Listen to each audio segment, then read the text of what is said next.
Hi everyone! Ito na naman tayo. So, actually, I'm gonna share with you a product na lagi ko pong ginagamit. This is actually my everyday maintenance na skin ko. Kasi hindi po ako nagsasabon ng buka because natagyawat po ako. So, ito na po yung nagsisilbing sabon ko and yan, yung maintenance ko sa mukha. So, ito lang po talaga. Okay. Ano ito? Ito na po, Rosemar. Yan, itong 24 hours rejuvenating toner. Actually, this is just a toner. Ito lang po talaga at ito ang ginagamit ko at wala na pong iba. Wala na po ko ina-apply bukod sa, of course, when you did your makeup, a little of it actually, hindi po ko makapal mag-makeup most of the time. It's just lipstick. Yan po. Other than that, ito na po yung panlinis ko na mukha. Ito na po yung mini-maintain ko para hindi po ako magkatagyawat. Yan, it's just a toner.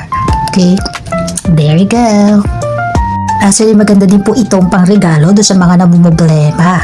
Okay, so maging parte po tayo ng solusyon.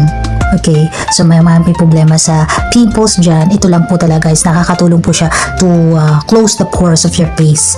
Tapos, ang ganda po lang niya kasi it's just mild, hindi siya masyadong matapang. Na talagang, nasabi ko what it did to my face, pinakinis niya po ito.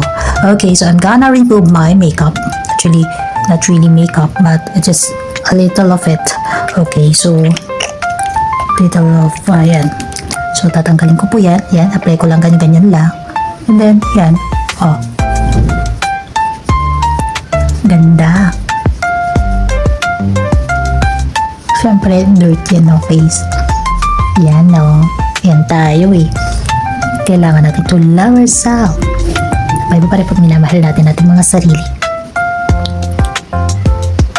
So, ito na po yung nakuha nating dirt. Yan. Medyo andumi. So, ang dami niya po na-absorb. Okay, so, yan. So, if you want this and you want to help a friend, yan. So, just comment about the experience that you got after using this one. Kasi talaga po, I'm very confident. Magiging new version po talaga kayo na this is me and I woke up like this. Yun lang tayo eh.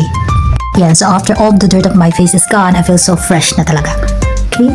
So, ayun po, mahalaga is to feel good about yourself. Diba po? At the same time, you see the result. Hindi lang tayo gamit na kung ano ng product, but also, it should be effective. Okay, yun lang po. Okay.